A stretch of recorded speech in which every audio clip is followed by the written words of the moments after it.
Story about the Supreme Court today backing the 10% quota in jobs and education for the poor or the EWS economically weaker sections introduced just before the 2019 general elections.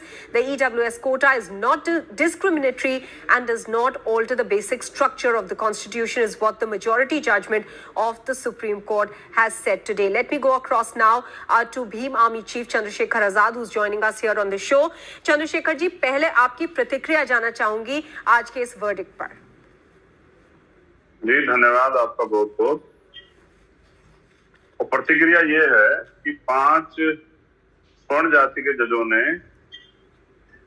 ये तय किया कि जो स्वर्ण जाति को 10% आरक्षण मिलता आ रहा है वो मिलना चाहिए, नहीं मिलना चाहिए। 3 ने कहा मिलना चाहिए, 1 ने कहा कि मिलना तो चाहिए, लेकिन क्योंकि गरीबों को आर्थिक आधार पे तो एक SC ST OBC को मिलना चाहिए। 2 जजों का ये मानना था और अंत तक फैसला आया कि 3-2 की बहुमत से जो याचिका थी उसको खारिज किया था, EWS रहेगी। तो मैं समझता हूं कि जिस न्यायिक व्यवस्था में SC ST OBC के लोग नहीं है उनको वहां से न्याय मिलने की उम्मीद 0 है और आज ऐसा ही माननीय सुप्रीम कोर्ट में हुआ। लेकिन चंद्रशेखर आजाद जी, एक बात बताइए कि इसमें आपका ऑब्जेक्शन एग्जैक्टली है क्या? क्योंकि अगर वर्डिक्ट देखा जाए तो जो ये 10% कोटा की बात कर रहे हैं EWS कैटेगरी के लिए, वो जो 50% कोटा है उसको इफेक्ट नहीं करेगा। बिल्कुल सहमत, लेकिन क्या कॉन्स्टिट्यूशन में, क्योंकि न्याय व्यवस्था की जिम्मेदारी है कॉन्स्टिट्यूशन का एक्सप्लेनेशन करना, तो क्या संविधान में आरक्षण की व्यवस्था आर्थिक आधार पे है?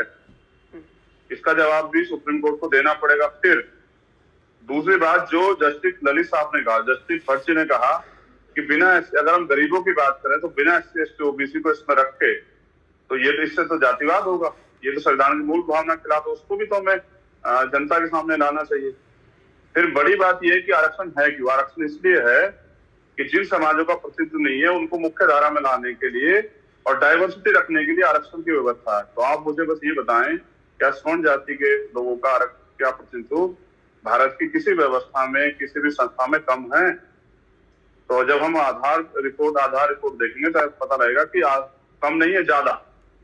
हम जिस 10% की बात कर रहे हैं, तो अगर हम जातीय जनगणना कराएं तो पता लगेगा कि आबादी वाली मूल से 15% है स्वर्ण जाति के लोगों की। तो चंद्रशेखर आजाद जी, इसका क्या हल है? क्या आप चाहते हैं कि जो 10% से सोशली बैकवर्ड को एक्सक्लूड किया गया है, अगर उनको भी इंक्लूड कर लिया जाए तो आप सहमत होंगे इस 10% कोटा से? मैं बस एक तरफ आपका ध्यान आकर्षित करना चाहता हूँ जी। एक जज है JB पार्टी वाला जो गुजरात हाईकोर्ट से आए हैं सुप्रीम कोर्ट। मैं 2015 का उनका एक ऑर्डर था जिसमें उन्होंने लिखा आरक्षण और करप्शन ने भारत को बर्बाद कर दिया है। जो आरक्षण के इतने विरोधी है, जिन पर महाभियोग के लिए 58 सांसदों ने साइन किया हो, फिर उनको अपना फैसला पलटना पड़ा हो, जिनको यही नहीं पता कि आरक्षण 10 साल के लिए है या संविधान की मूल भावना में है, अगर ऐसे जज बैठ के फैसला देंगे तो अंतिम फैसला ऐसा ही आना है। EWS पूर्ण रूप से गलत है। EWS का जो आधार है वो संविधान में है ही नहीं। मेरा विरोध है कि संविधान का वायलेशन हुआ है, इसलिए मैं ये बात कर रहा हूँ। और रही बात जो आप उससे सवाल पूछा आपने मुझे कि इसका मैं किस चीज से सहमत हूँ, मैं इस चीज से सहमत होता हूँ कि भारत में जातीय जनगणना होकर ये पता लगे कि किस समाज के पास, किस जाति के पास कितने रिसोर्स हैं, कितनी उसकी भागीदारी है, उसके बाद सभी लोगों को बराबरी की हिस्सेदारी देश में मिले। ये कहने से एक जज उनमें से उनका बयान यह है 75 साल से आरक्षण कब तक चलेगा? तो जब तक इस देश में जातिवाद रहेगा, जब तक इस देश में कॉलेजियम सिस्टम बना के SC ST OBC माइनॉरिटी के लोग घुसने से रोका जाएगा, जब तक all India judicial service commission नहीं बनेगा, जब तक जातिवाद नहीं खत्म होगा, भेदभाव नहीं खत्म होगा, जब लोग भूख के कारण भूखे पेट सोएंगे, जब बिना छत के सोएंगे, तब तक, जब तक भारत में मूल सुविधा किसी व्यक्ति को नहीं मिलती, तब तक आरक्षण रहना चाहिए। और आरक्षण मिलना ही है तो सबको मिले आबादी के आधार पे, क्योंकि जब देश बटा है, जब देश आजाद हुआ। लेकिन चंद्रशेखर आजाद जी, आरक्षण आबादी के आधार पर नहीं, आरक्षण जो उसका पर्सपेक्टिव है वो है कि हिस्टोरिकल रॉन्ग्स को भी राइट किया जाए। और जैसे आपने बोला कि जो पिछड़ी जातियां उनको मेन स्ट्रीम में लाया जाए, उनके पास जॉब्स होनी चाहिए, एजुकेशन होना चाहिए। अगर वो 50% कोटे से वो मिल रहा है, उसके साथ साथ जो कि अच्छी एजुकेशन नहीं अफोर्ड कर पाते हैं, उनको भी एक तरह से बूस्ट मिल रहा है 10% रिजर्वेशन से। तो इसकी आपको सहमति देनी चाहिए, आपको इसको एनकरेज करना चाहिए, क्योंकि वो भी एक तरह से पिछड़ गए हैं ना। बिल्कुल सहमत हूँ। आपने तो भी बताया कि आरक्षण का आधार क्या है, शैक्षिक पिछड़ापन, जिनका प्रतिनिधित्व जो है संस्थाओं में कम हो, यही तो है। आर्थिक आधार भी तो नहीं है ना, ये तो आपने भी बताया ना। जब आबादी का आधार नहीं तो आर्थिक आधार भी नहीं है। क्या मैं गलत कह रहा हूँ? दूसरी बात, मैं तो कह रहा हूँ ना, एजुकेशन सबके लिए मुफ्त कर देनी चाहिए, सबके लिए सारी तरह की एजुकेशन फ्री, अंतिम व्यक्ति के लिए भी। किसी को कमी नहीं होनी चाहिए कि एजुकेशन के लिए उसको घर बेचना पड़े, जैसे कमजोर वर्ग के लोगों को बेचना पड़ता है, लोन लेना पड़ता है। किसी को नहीं होना चाहिए, एससी एसटी ओबीसी का हो या सामान्य जाति का हो, किसी बच्ची को ना हो। लेकिन प्रतिनिधित्व तो देखना पड़ेगा। आप मुझे बता दीजिए, मैं आपसे, आप ईमानदार पत्रकार हैं, आप मुझे बताइए क्या स्वर्ण जाति का प्रतिनिधित्व कम है किसी संस्था में? अगर हो तो संस्था का नाम बता दो साहब, मीडिया में ही बता दो कम है क्या? कहीं भी कम नहीं है। ऊपर से बैच ने मांग की कि डाइवर्सिटी तब रहेगी, आपके ऊपर आरोप रहेगा, 5 जज स्वर्ण जाति के हो, आप स्वर्णों के पक्ष में आपको मीडिया विरोध में फैसला देना। आपके बच्चे भी घर में पूछेंगे कि क्या फैसला दिया, आपके रिश्तेदार भी पूछेंगे, तो इसमें एससी एसटी ओबीसी के लोग भी रख लो, तो क्यों नहीं रखा? अब तो एसटी के 2 जज है वहां, ओबीसी का 1 जज है, माइनॉरिटी का भी 1 जज है, एसटी का भी 1 जज है, क्यों नहीं रखा? और ऐसे जज रखे जेबी पार्टी वाला जैसे, जो पहले से पूर्वाग्रहित है, जो कहते हैं कि 10 साल जिनको ये नहीं पता, उनकी तो परीक्षा होनी चाहिए जेबी पार्टी वाला साहब की, न्यायाधीश साहब की, कि 10 साल के लिए आरक्षण कहां से लिखा, कौन सी किताब में लिखा 10 साल के लिए आरक्षण था, और कौन सा आरक्षण था, उनको ये भी नहीं पता। तो जिन जजों को ये भी नहीं पता कि कौन सा आरक्षण कितने समय के लिए था, वो बैठ के फैसला देंगे, तो मेरा सवाल बनता है कि वहां एससी एसटी ओबीसी के लोग क्यों नहीं थे? और जैसे आप मांग कर रहे हैं ना, अभी आपने भी कहा कि स्वागत करना चाहिए, वो जो लोग वंचित थे, जो लोग नहीं मिल रही थी अच्छी शिक्षा, तो मैं ये कह रहा हूँ कि सुप्रीम कोर्ट और हाई कोर्ट में जो कॉलेजियम सिस्टम लगा के बैन कर दिया है, तो all India judicial service commission की मांग भी हम करते हैं। और मैं यहाँ से आपके चैनल के माध्यम से कहता हूँ, इसका तो स्वागत करता हूँ कि उन्होंने जो फाउंडेशन थी 50% की खत्म कर दिए। तो अब जो है, मैं पिछड़े वर्ग के लोगों से वो रिक्वेस्ट करता हूँ कि वो आए, सरकारों से मांग करें कि उनको उनकी आबादी के हिसाब से तो मिले। ठीक है, तो आपका ये कहना है कि करना चाहिए, आपका ये कहना है जी कि जो 50% की एक लिमिट एक तरह से तय थी पहले, अगर वो टूट गई है अब, तो अब और लोग भी आरक्षण मांगेंगे, और ये क्या आप कह रहे हैं कि एक अच्छा प्रेसिडेंस नहीं सेट करेगा? नहीं, मैं ये भी कह रहा हूँ, आपका मेरा बिल्कुल कॉमन सवाल है देहाती भाषा में, अगर एक बाप को अपनी बेटी के पक्ष में या विरोध में फैसला देना हो, तो उसका जब वो फैसला दे रहा होगा तो क्या वो बाइस नहीं होगा? जब 5 स्वर्ण जाति के लोग जज बैठेंगे और फैसला देंगे स्वर्ण जाति को आरक्षण मिलना चाहिए, तो क्या उनको जवाब नहीं देना अपने परिवारों को?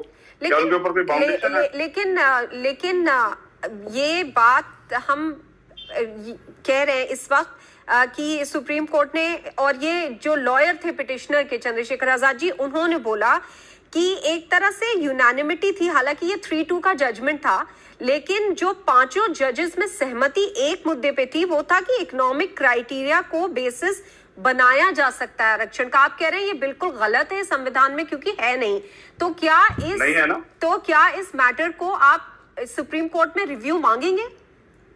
क्या होगा? क्या सुप्रीम कोर्ट अपनी गलती मान लेगा? क्या 500 जज में, मैं यही तो कह रहा हूं कि कोई आदमी अपने परिवार के खिलाफ फैसला देगा क्या?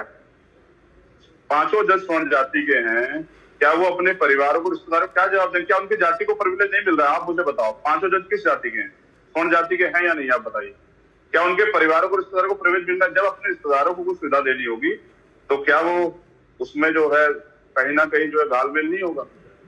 तो मैं इसलिए सवाल उठा रहा हूं क्योंकि कहा जस्टिस ललित साहब ने और जस्टिस जो है भट्ट साहब ने, इस बात को भी तो गौर करना पड़ेगा ना कि बिना एससी एसटी ओबीसी के जब हम गरीबों की बात करते हैं, तो ये तो, इससे तो जातिवाद होगा, ये संविधान की मूल भावना के खिलाफ, ये वायलेशन होगा अगर हम एससी एसटी ओबीसी को इस 10% में शामिल नहीं करते। तो ये भी तो कहा है। तो मैं कह रहा हूँ तो क्या इस मुद्दे पे आप रिव्यू मांग सकते हैं सुप्रीम कोर्ट में, ये कह के कि जो इकोनॉमिकली बैकवर्ड भी ज्यादातर हैं वो पिछड़ी जाति के लोग हैं, तो अगर उनको एक्सक्लूड कर दिया जाएगा इस 10% कोटे से तो ये जस्ट नहीं होगा। इस पॉइंट को लेकर क्या रिव्यू मांगा जा सकता है? मुझे जब तक वहां all India judicial service commission बनके SC/ST OBC माइनॉरिटी के दरवाजे नहीं खुलते तब तक मुझे ऐसा लगता है कि वहां से न्याय की उम्मीद दलित पिछड़ों के लिए मात्र एक भ्रम है और कुछ नहीं। और इसलिए मैं कहता हूं कि जुडिशरी में जातिवाद है और जातिवाद के कारण जब SC/ST OBC के मामलों पे चर्चा होती है या उनके मामलों पे जवाबदेही होती है तो कलम कभी भी जो है वो सकारात्मक नहीं होती। इसके कई फैसले हम देख चुके हैं। ये तो इसलिए मैं कह रहा हूँ कि रिवीजन में क्योंकि न्याय व्यवस्था है जाना पड़ेगा तो रिवीजन में जा सकते हैं, लेकिन मुझे कोई उम्मीद नहीं है। मैं तो चाहता हूँ सरकार जितना जल्दी हो सके कोलिजन सिस्टम खत्म करे, all India judicial service commission लाए और हर व्यक्ति को सुप्रीम कोर्ट में, हाई कोर्ट में जाने का अधिकार दे। और जब वहां वंचित वर्ग के लोग पहुंचेंगे तब मुझे लगता है कि फैसले बायस्ड नहीं होंगे और डाइवर्सिटी बनी रहेगी और फैसलों पे ज्यादा शिकायत लोगों को नहीं रहेगी, क्योंकि मुझे लगता है कि तब एक तरफा फैसले देने से पहले सोचना पड़ेगा। आखिरी सवाल फिर आपका ये मानना है कि आप कोई जुडिशियल हल इसमें नहीं की उम्मीद नहीं रखते हैं, आपको एक राजनीतिक हल दिखाई पड़ रहा है, क्या ये आपका कहना है? नहीं, मेरा कहना यह है कि जब 3-2 के बहुमत से ऑर्डर हुआ है तो अगर यही चेक करना है तो जिस तरह से वोटिंग होती है जनता में वोटिंग करा के देख लीजिए इसका फैसला क्या है। जनता अपने आप मत दे के बता दे क्या है। मैं समझता हूं कि आज भी आजाद भारत में करोड़ों लोग ऐसे हैं जो भूखे सोते हैं, जो तमाम तरह की समस्याओं में अपने जीवन का यापन करते हैं, जो बिना छत के सोते हैं, जिन पे अच्छे कपड़े नहीं है, जिन पे अच्छा पीने को पानी भी नहीं भारत में। उन वर्गों के बारे में भी वहां सुप्रीम कोर्ट में बैठने वाले जजों को सोचना चाहिए कि उनका हिस्सा छीन के किसी को नहीं देना चाहिए। और अगर आप वो 10% दे रहे हैं तो इसमें भी SC/ST OBC के लोगों जैसा जस्टिस दलित साहब ने कहा, मैं उन्हीं की बात को कोट कर रहा हूँ, जस्टिस बरसात की, उनको भी जो है इसमें इंक्लूड करना चाहिए अगर वो अलग से दे रहे हैं। जबकि आर्थिक के आधार पर आरक्षण संविधान का वायलेशन है, इसलिए मैं इस पे असहमत हूँ। और ये लोकतंत्र है, मेरी आजादी है कि मैं सहमति और असहमति दर्ज करा सकता हूँ। जी बिल्कुल, इसीलिए आपका यहाँ पे हमने आपकी प्रतिक्रिया भी इसीलिए मांगी है। Chandrashekhar Azad, many thanks for speaking with us. धन्यवाद, बहुत बहुत धन्यवाद।